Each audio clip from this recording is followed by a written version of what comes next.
Hi friends, today I want to take you back to a time when the universe was young and the earth itself was in grave danger. Have you ever wondered why of all the magnificent forms in the world, Lord Vishnu chose to become a wild boar? It is one of the most unique and powerful stories in our history, and it starts with a demon who thought he could own the entire world. Our story begins with Hiranyaksha, a terrifying asura who was born with an insatiable hunger for power. His name literally meant golden eyed, and it perfectly described his obsession with wealth and gold. Hiranyaksha performed thousands of years of intense penance to please Lord Brahmadeva.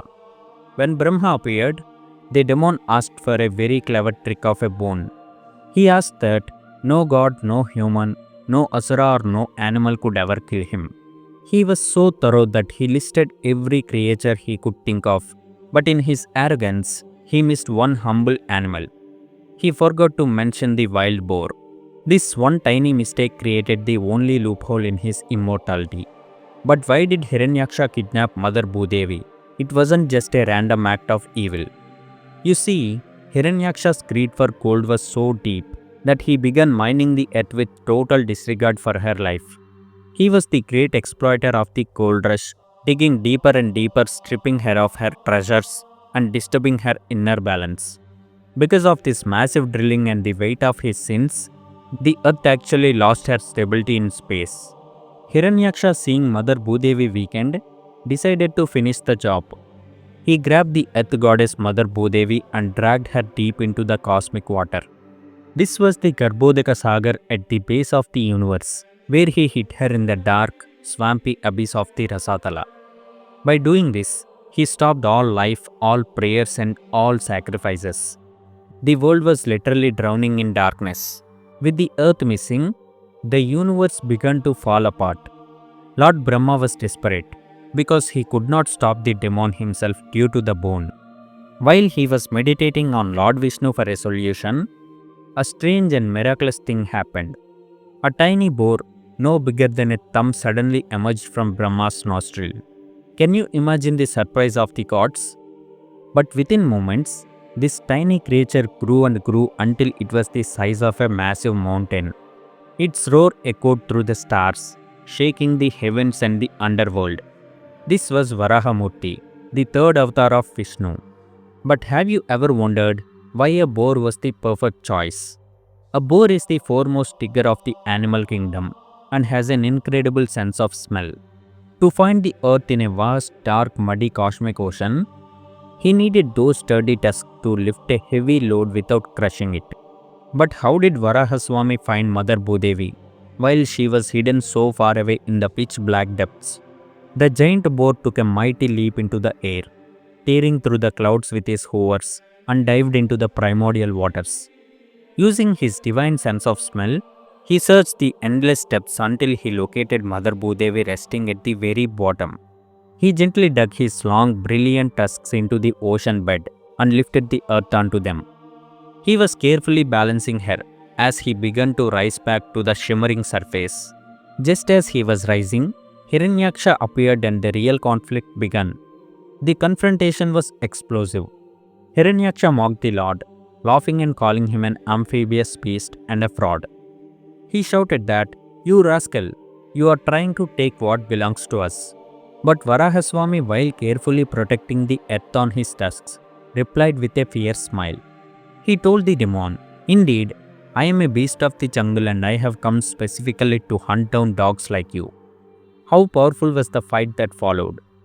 Ancient texts tell us that this duel lasted for 1000 celestial years. Can you imagine a battle that lasted for 10 centuries without a single moment of rest? It was a transcendental combat where both fighters used massive maces called gadas. They struck each other with the force of falling mountains, and the sound of their weapons clashing made the sky crack. They moved like two forceful bulls fighting over a cow. As the blood from their injuries began to flow, the smell of it only made them more enraged. The action sequences were unlike anything the universe had ever seen. At one point, Hiranyaksha hit Varaha's hand so hard that the Lord's mace actually slipped and fell into the water. The gods watching from the heavens grew terrified, thinking the Lord was in danger, But Lord Vishnu simply called upon his Sudarshan Chakra, which began to spin brilliantly in his hand. The demon then tried to use his dark magic. He created terrifying illusions, storms of fire, raining weapons, and naked demons with wild hair. Everything was designed to confuse and overwhelm the Lord. But Varaha was the master of all powers. With a single release of his Sudarshan Chakra, he cut through the demon's magic forces like they were nothing. Seeing his magic failed, Hiranyaksha grew desperate.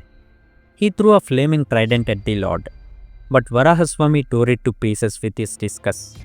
Finally, the demon rushed forward to crush the Lord in a bear hug. But to his amazement, he found that he couldn't even grab him. The Lord was always one step ahead. As the 1000th year approached, the sun began to set. Lord Brahma became very anxious and he warned Varaha that the demoniac hour is coming.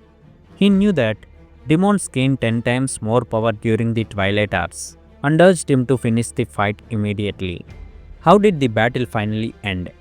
In one swift, decisive move, the Lord delivered a thunderous slap right to the root of the demon's ear. It wasn't just a physical blow. It was a strike of divine power that shattered the demon's internal organs. Hiranyaksha's eyeballs plugged and his massive body crashed into the ocean like a mountain hit by a thunderbolt. He died instantly, fulfilling a prophecy that he would become food for the dogs and vultures.